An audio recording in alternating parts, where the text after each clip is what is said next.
Back when I was a freshman at River State University, life was simpler. I had a basic routine: classes, cafeteria food, and weekend-long Call of Duty marathons. I wasn't looking for love. Heck, I barely looked up from my screen unless a pizza delivery showed up. But my roommate had other ideas. He dragged me to one of those cringy RA social mixers, you know the kind, where everyone pretends stale cookies and watery punch are enough to make friends. That's when I met Emily. We both reached for the last chocolate chip cookie at the same time. Our hands brushed. It wasn't some movie moment with fireworks or anything, but it got us talking. Her voice had this confidence to it, and she had this laugh, half sarcastic, half genuine, that immediately drew me in. We started chatting about the usual stuff: majors, hometowns, why the punch tasted like window cleaner. Turns out we were practically neighbors back home, just a couple of blocks apart in Glenwood. From then on, we were inseparable. Every holiday break, I'd drive her home. 3 hours in a car with someone will teach you a lot. I found out she loved 90s rom-coms, couldn't stand country music, and dreamed of opening her own dance studio one day. I shared stuff too, probably more than I'd ever told anyone. Emily was easy to talk to, the kind of person who makes you feel like you're the only one in the room. By sophomore year, we were officially dating. I introduced her to my parents. My mum, Karen, pulled out all the stops, making a homemade dinner that could have passed for Thanksgiving. My dad, Richard, though, he was weirdly enthusiastic about meeting her. The first thing out of his mouth was, "So this is the girl who's got my boy all starry-eyed?" I brushed it off at the time. Dad was always the kind of guy who thought he was charming, when he was really just overstepping. Emily met my folks, and I met hers. They were really nice. Her mum was a middle school teacher, and her dad worked construction. They were chill, supportive, and clearly loved their daughter. Everything seemed to line up. My parents and hers even got along decently. We'd have family dinners, backyard barbecues, the whole small-town dream. After graduation, I started working at a metal stamping factory. Not glamorous, but it paid well and came with benefits. Emily stuck with her plan and started teaching dance part-time while getting her license. We moved in together, started talking about the future. Wedding, kids, maybe buying a house. Life felt solid. What I didn't realize back then was that behind the good vibes, the laughs and the planning, something darker was slowly taking shape, and that something was standing right under my nose the whole time. His name was Richard, my dad, and he was about to turn my entire world upside down. The first red flag was subtle. Emily started getting texts from my dad. At first, it was small stuff, asking her what kind of wine my mum liked or confirming what time we were arriving for Sunday dinner. Nothing too weird on its own. But then it started to escalate. Instead of calling me about family stuff, Richard would call Emily directly. It got to the point where she was getting more messages from him than I was. I asked her once, half joking, "Why is my dad texting you so much?" She laughed it off and said, "He's just trying to be nice. Wants me to feel like part of the family." Okay, maybe. But then she started going to the gym religiously, like 5 or 6 days a week. She'd never been that into fitness before. She bought new workout clothes, super tight stuff, and started wearing makeup even on casual weekends at home. One day I teased her, "You seeing someone at that gym or what?" Her laugh was a little too forced. I shrugged it off. I trusted her. I trusted my dad. Then there was the time she got out of the shower way too early one afternoon when she was supposed to be working a double shift. I had left work early to grab some paperwork I forgot and came home around 4:30. The shower was running. I called out to her, no answer.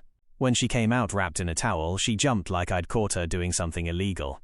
She said she'd gone to the gym to unwind, but her gym bag was nowhere in sight.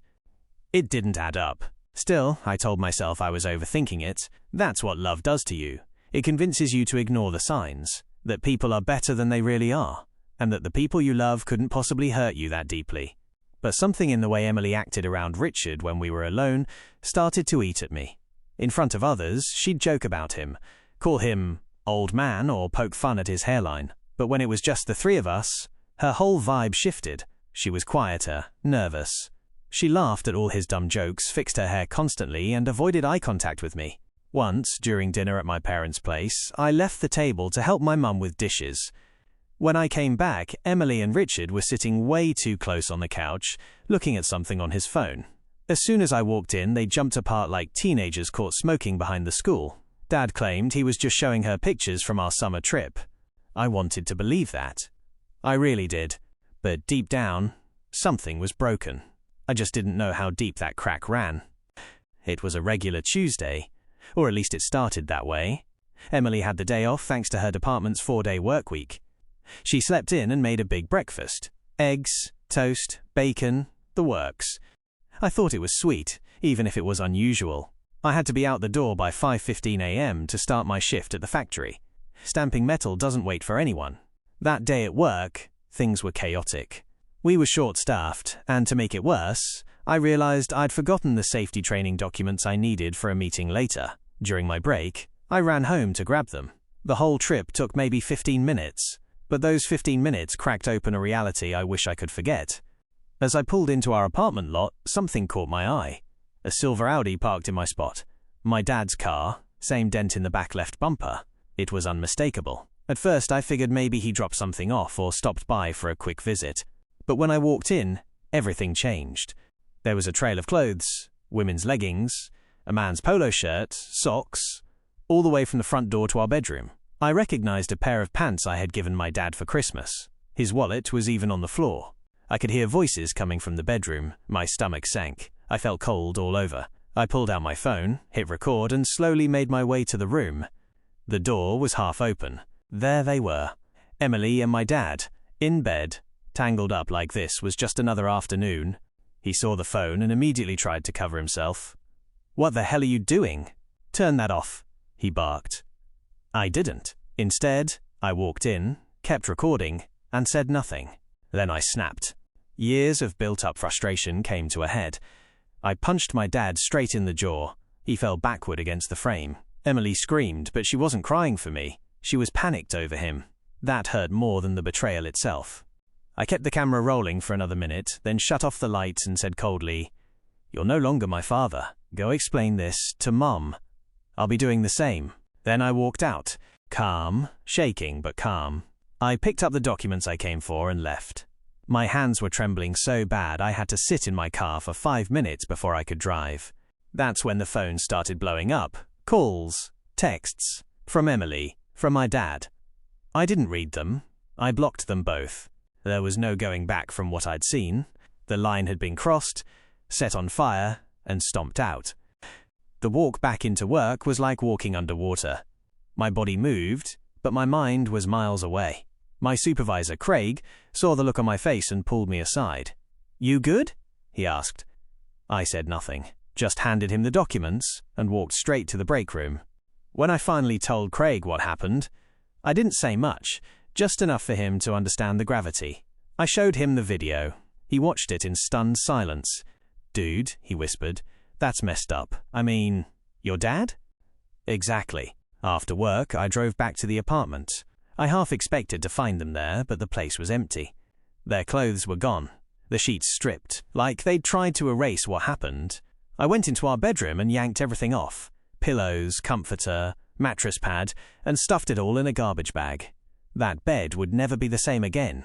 Then I started packing Emily's things. It took a solid hour. Every shirt, every book, every piece of her life. I packed it up and stacked it by the door. I didn't care that the lease had both our names. She could deal with it. Next, I sent a text to her parents. Short, cold, honest. "Wedding's off. Caught Emily cheating with my dad. I've boxed her stuff. Please come pick it up." Her mum called instantly. At first, she was in disbelief, even defensive. Until I told her I had video. Then came silence. Then sobbing. She said they'd be there that night. At 9 p.m, I opened the door to find her mother and younger brother standing outside. Her mum looked wrecked. Red eyes, puffy face. She didn't say anything. Just hugged me.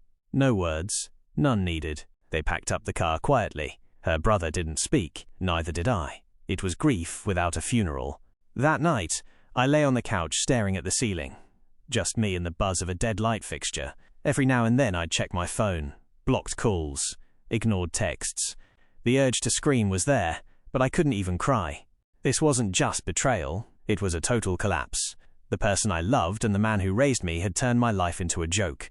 But the worst was still ahead, when I had to tell my mum. 2 days after Grandpa Michael publicly disowned Richard, the fallout hit like a hammer. It started at the company. Richard showed up to his usual VP parking spot and found it roped off. He walked in through the front doors and was met by security. They handed him an envelope. Inside, termination papers and a signed statement revoking all company access.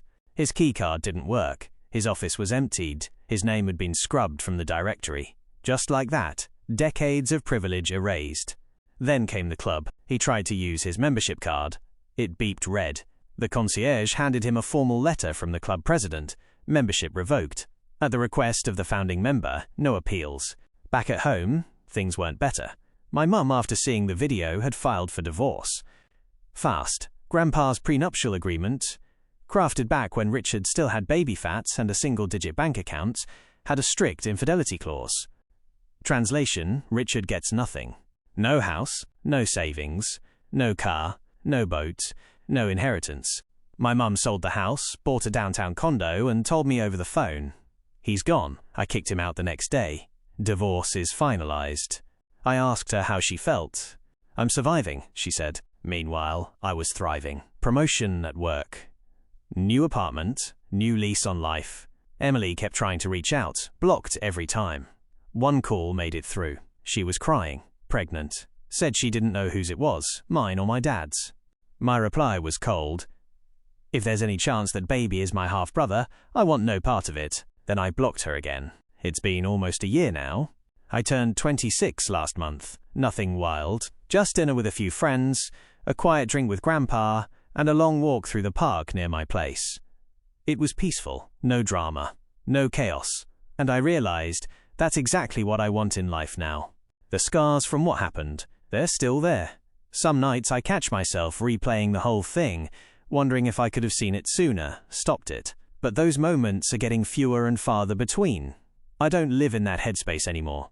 I've been seeing someone new. Her name's Riley. We met through a mutual friend at work.